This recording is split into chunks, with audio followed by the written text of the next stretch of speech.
Selamat datang di channel Berita Hari Ini. Saya hadir membawa laporan yang mengejutkan. Pemirsa, berita yang sangat hangat dan kontroversial yang saat ini menjadi perbincangan publik di seluruh kota Medan dan bahkan viral di media sosial. Isu yang memicu pro dan kontra itu adalah surat edaran Wali Kota Medan tentang penataan dan pengelolaan penjualan daging non-halal, yang memantik gelombang unjuk rasa pedagang dan masyarakat.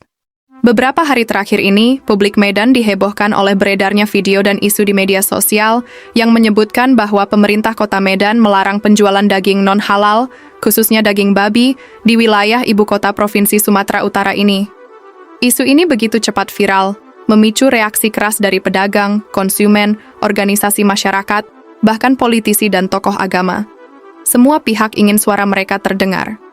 Namun, dari kantor wali kota sendiri muncul penegasan keras bahwa itu bukan larangan, melainkan hanya sebuah aturan penataan lokasi dan pengelolaan limbah penjualan daging non-halal yang bertujuan untuk menertibkan tata ruang pasar dan mencegah gesekan sosial di tengah masyarakat yang majemuk.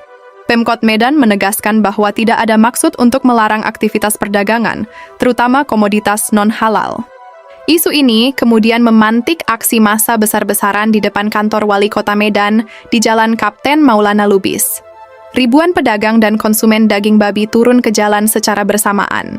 Mereka menuntut agar surat edaran Wali Kota tanggal 13 Februari 2026 itu dicabut. Massa menilai edaran tersebut diskriminatif karena hanya menyoroti daging non-halal, sementara pedagang lain juga berdagang tanpa aturan serupa.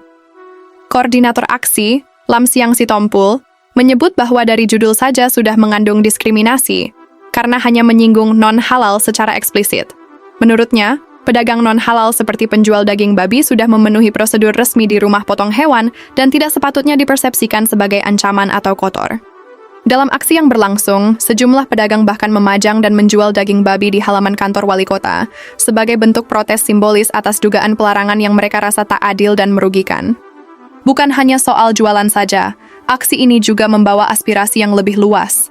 Dalam orasinya, Boydo Panjaitan, salah satu orator di tengah aksi, menegaskan bahwa persoalan ini bukan tentang agama, melainkan soal ekonomi rakyat kecil. Para pedagang menilai kebijakan tersebut justru menghantam mata pencaharian mereka, sementara banyak isu kota lain yang lebih mendesak seperti banjir, narkoba, dan pelayanan publik seharusnya lebih prioritas. Di tengah aksi, sempat muncul insiden jaringan Telkomsel yang mati di area kantor wali kota dan DPRD Medan, yang menurut para pengunjuk rasa mereka adalah bentuk pembungkaman suara rakyat.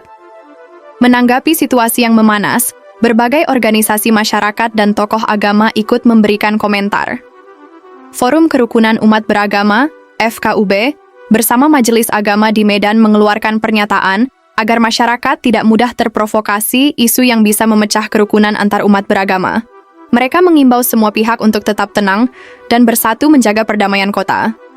Sementara itu, Majelis Ilmu Fardhu Ain, MIFA, Sumatera Utara menyatakan siap mengawal pelaksanaan edaran wali kota tersebut agar berjalan dengan adil, tertib, dan tetap berpijak pada semangat toleransi antar umat beragama. Hal ini menunjukkan bahwa sebagian elemen masyarakat justru mendukung adanya penataan agar tidak menimbulkan konflik di kemudian hari.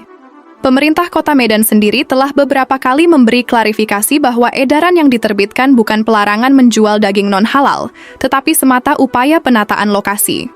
Pihak Pemkot menjelaskan tujuan utamanya adalah menjaga ketertiban umum, meminimalisir gesekan sosial di lingkungan yang padat penduduk, serta memberikan aturan yang jelas terkait lokasi penjualan daging tersebut. Bahkan disiapkan fasilitas lapak gratis bagi pedagang yang ingin berdagang dengan tertib. Tentu saja, kebijakan ini menyisakan berbagai pertanyaan penting di benak masyarakat. Apakah pemerintah sudah cukup melakukan sosialisasi sebelum mengeluarkan kebijakan? Apakah penataan ini benar-benar berpihak pada keteraturan, atau justru menimbulkan diskriminasi terhadap kelompok tertentu? Bagaimana dampaknya terhadap ekonomi pedagang kecil yang hidup dari perdagangan non-halal? Semua pertanyaan ini masih menjadi perdebatan hangat yang perlu dijawab demi merajut kembali semangat toleransi, inklusivitas, dan harmoni di Kota Medan, kota yang dikenal plural dan beragam. Bagaimana menurut Anda? Sampaikan pandangan Anda di kolom komentar. Jangan lupa like, share, dan subscribe agar tidak ketinggalan berita penting lainnya. Terima kasih telah menyaksikan dan sampai jumpa.